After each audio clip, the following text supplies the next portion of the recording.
Біздің бүкіл тарихымыздан мен екі олжамызды бөле айтар едім.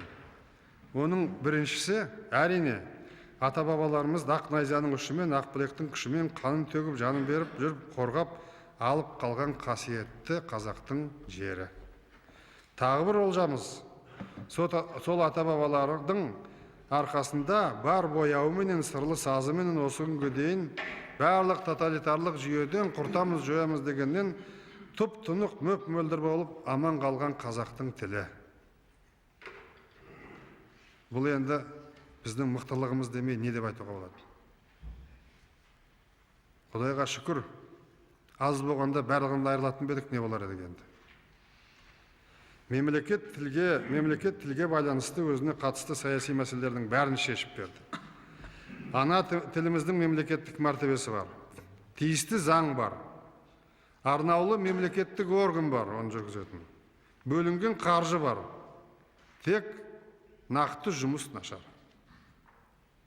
Осыған қалай ұсыныстар бересіздер бүгін? Күні кешеге дейін тіл мәселесін орынсыз саясаттандырып, әркімнің қолжаулық етіп келдік. Атқарушы биліктегі адамдар жұмысты жаңаша жүргізе алмады. Тың бағдарламаларды ешкім ұсынған да жоқ. Енді сөзден іске көшу керек ағайын. Жақында баспасөзден бір топ белгілі қайраткерлердің ел халқына үндеуін оқып, тіл саясатының түпкі мәнін дәл түсіндіргендеріңізге, сергек сезінгендеріңізге риза болдым. Үндеуге қол қойған азаматтардың біразы осы залдың ішінде отыр. Сондағы бүкіл қазақ халқын шаңырақтан шаруашылыққа, мектеп партасынан парламент пен үкіметтің биік мінберлеріне дейін күнделікті тұрмыс тіршілігіміздің барлық саласында ана тілінде тілдесуді, белсенді өмір салтын айналдыруға шақырамыз. Өз тілімізбенен өмір сүрейік. Ана тіліміз рухани азаттығымызбенен мемлекеттік тәуелсіздігіміздің тірегіне айналсын деген сөздер әр қазақтың жүрегіне тиетін болар деп сенемін. Өз тілімізбен өмір сүрейік. Бұдан артық қалай айтуға болады? Қажет десеңіздер, одан да оңайлатып айтайын. Қазақ пен қазақ осы қазақта сөйлессінші.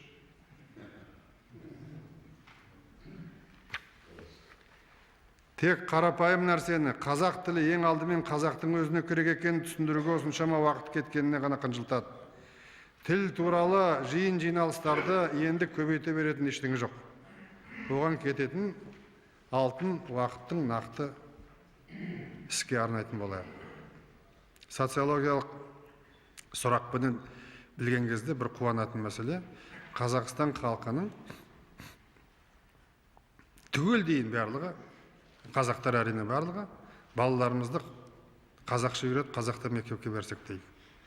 Ең қуантатыны, сол сұрақтың ішіндегі 32% біздің орыс отандастарымыз балаларын қазақ тілге үйретуге байымдауға дайын отыр. 72%. Бұдан 3 жыл бұрын ондай болған жоқ.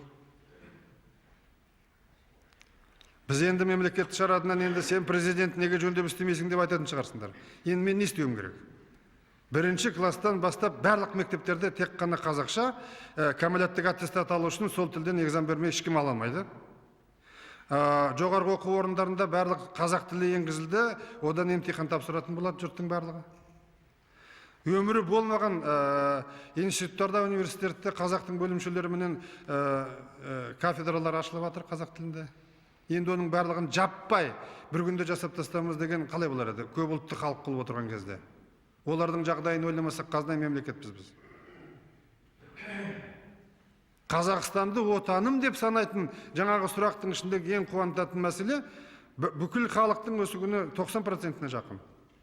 Оның ішінде қазақ емес басқа халықтың 60% Қазақстан отаным, Қазақстан менің жерім, болашағымды осы Қазақстанның болашағымен бірге ойлаймын деген жауап береді. Бұл жақсылық емес пе? Неше жылдан бері қарай, былтыр ғана қазақтың Қазақстандағы саны жартыстан асып жылдан жылға көбейіп келе жатқан жылдар.